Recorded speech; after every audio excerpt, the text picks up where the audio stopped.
नमस्कार, जय हिंद। पिछले क्लास में हम लोग भाग 1 पढ़े थे। आज की क्लास में हम लोग पढ़ने जा रहे हैं भाग 2।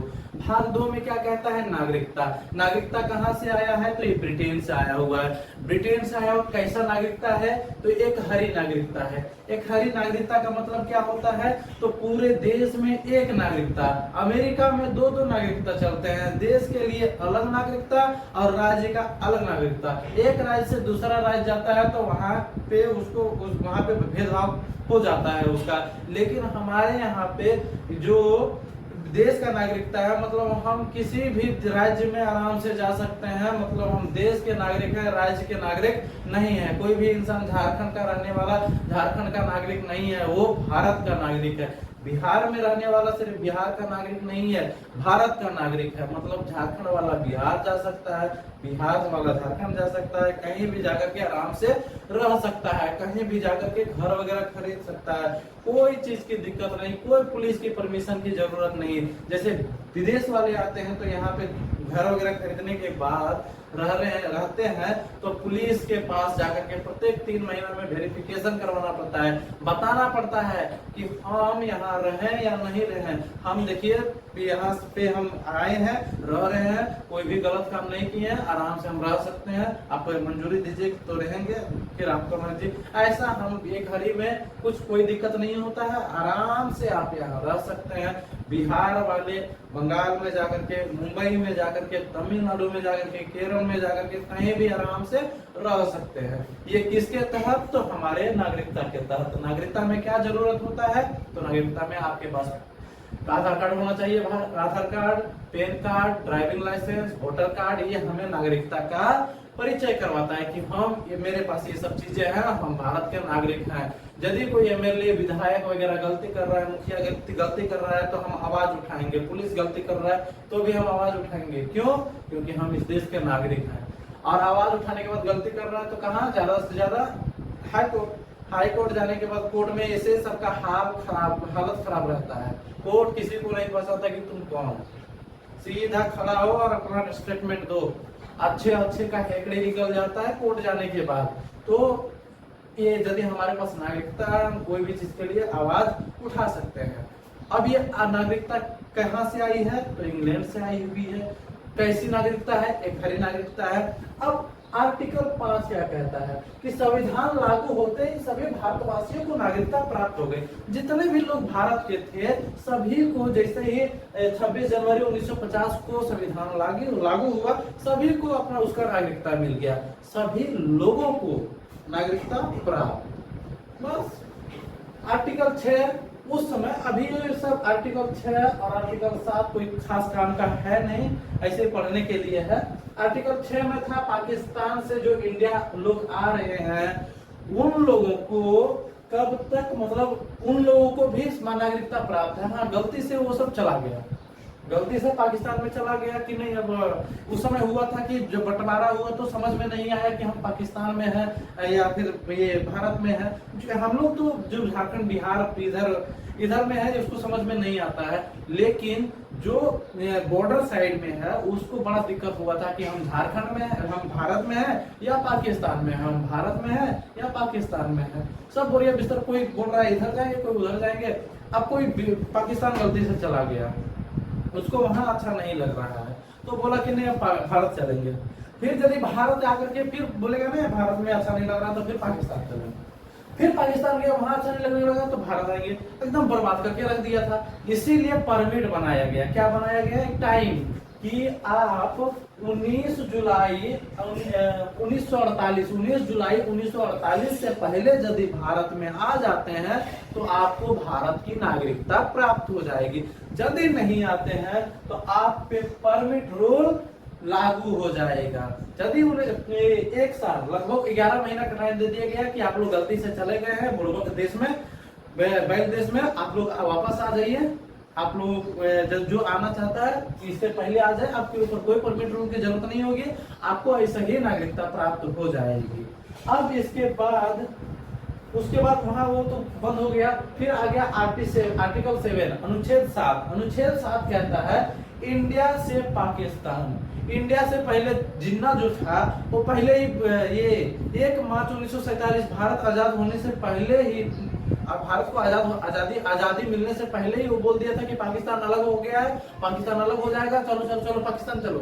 अब जो गलती से उस समय पाकिस्तान में चले गए थे, इतना दिन रह चुके थे, जिनको अच्छा नहीं लग रहा था, वो वापस यहाँ पे भारत में आ सकते हैं। स्वतंत्रता के बाद वो सब वापस भारत में वापस आ जाए, संविधान लागू होने के पहले।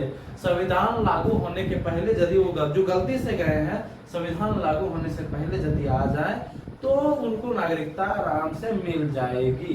ये दोनों अब कोई काम का नहीं, अब कोई बचा हुआ नहीं होगा। जितने भी आप क्या 75 साल हो गया है देश को आजाद हुए, देश का बंटवारा हुए, अब ज्यादा से ज्यादा बूढ़ा लोग आकर क्या करेगा? बूढ़ा लोग तो वही, अब जो वहां पे बूढ़ा लोग इसके अलावा और कोई तो बचा हुआ नहीं होगा। इसमें भी यहाँ आए हुए थे डॉक्टर मनमोहन सिंह। आप उनका जब वो प्रधानमंत्री पद से इस्तीफा, मतलब कि जब रिटायर हो रहे थे, जब बीजेपी का सरकार आया था, तो डॉक्टर मनमोहन सिंह का यदि आप उस समय का भाषण सुनिएगा तो आप भावुक हो जाइएगा। उन्होंने अपने में ये भाषण में डायरेक्टली कहा था कि आज एक बाहर से आए हुए बेटे को भारत माँ ने अपने गोद में अपने जगह दे करके इतने ऊंचे पद पे पहुंचा दिया। मैं सत नमन करता हूँ अपनी माँ को, और मैं अपना जीवन माँ के ऊपर ही निछावर करूंगा। मनमोहन सिंह ऐसे बहुत ही अच्छे इंसान थे। चुप होने का कारण था, लेकिन वो यदि अच्छे प्राइम मिनिस्टर कोई थे तो डॉक्टर मनमोहन सिंह थे। डॉक्टर मनमोहन सिंह जिस समय देश के पास 15 दिन का खाना का मतलब खाने का पैसा नहीं, मात्र 15 दिन का खाने का पैसा बचा हुआ था, उस समय वो उनके कंधों पे वो भार सौंपा गया और उन्होंने उस 15 दिनों के खाने को पैसा को देखते हुए भारत को तीसरे नंबर पे लेके गए। आज भी भारत तीसरे नंबर पे है। आज भी भारत तीसरे नंबर पे ही है, अमीरी में। भारत को आप गूगल पे सर्च कर सकते हैं, तीसरे नंबर से वो इधर उधर नहीं हुआ है, ना ऊपर गया ना ही नीचे आया हुआ है। एक टाइम जिस समय 15 दिन का भी खाना नहीं था, कैसे प्राइम मिनिस्टर थे? प्राइम मिनिस्टर बनने से पहले उनका 1993 में शायद ऐसा हुआ था, और उस समय उनके कंधों पे भार सौंपा गया था। इसके बाद आता है आर्टिकल 8, एक आर्टिकल 6, अब आर्टिकल 7 कोई काम का नहीं रह गया है। जो अभी है वो वहीं पे, जो यहाँ है वो यहीं पे। अब ये परमिट रूल वगैरह सब कुछ खत्म। आर्टिकल 8 कहता है विदेश घूमना या वहां नौकरी करना, शादी करना, ब्याह करना, जो करना है आराम से तुम करो, तुम्हारी नागरिकता नहीं छीनी जाएगी। जैसे घूमने के लिए जाते हैं बहुत सारे लोग विदेशों में काम करते हैं, तो क्या उनकी नागरिकता छीन जाती है? नहीं छीन जाती है, नहीं छीनती है। वो लोग वहां काम करते हैं लेकिन हाँ छीनी जाएगी जब वो वहां का नागरिकता ले लेंगे। ऐसे उनकी नागरिकता नहीं छीनी जा सकती है। छूट है, आप विदेश घूम सकते हैं, विदेश में खाना खा सकते हैं, रह सकते हैं, नौकरी कर सकते हैं, शादी कर सकते हैं, शादियों कर सकते हैं विदेश में। जैसे सानिया मिर्जा की है ना, पाकिस्तानी से की है, उनका नागरिकता छीना गया। आज तक वो नागरिकता जो वहां का नागरिकता ली है, नहीं ली है। हस्बैंड वहां, वाइफ यहाँ, तो ऐसे ही नागरिकता नहीं छीनी जाती है। लेकिन यदि सानिया मिर्जा पाकिस्तानी नागरिकता ले लेती है तो इंडिया वाला हो जाएगा खत्म। किस आर्टिकल के तहत? तो आर्टिकल 9 के तहत। आर्टिकल 8 कहता है कि आप कहीं भी जाइए, कोई दिक्कत नहीं, आपकी नागरिकता खत्म नहीं होगी तब तक जब तक आर्टिकल 9 विदेश के आप किसी दूसरे के नागरिकता नहीं लेते हैं। ट्रैक्टर वगैरह में लिखा हुआ रहता है सटा तो हटा, सटा तो हटा, इसीलिए थोड़ा सा डिस्टेंस बना के चलो। यदि उधर सटा तो इधर का हटा, यदि दूसरे देश में सटा तो इधर का हटा। अब आता है आर्टिकल 10, भारत की नागरिकता तब तक नहीं जा सकती है जब तक आप कोई देशद्रोही काम नहीं किए हो। यदि आप आतंकवादी बनोगे या देशद्रोही का काम कर रहे हो, देश विरोधी का काम कर रहे हो, तो क्या भारत उसके बाद भी आपको नागरिकता देगी? नहीं देगी।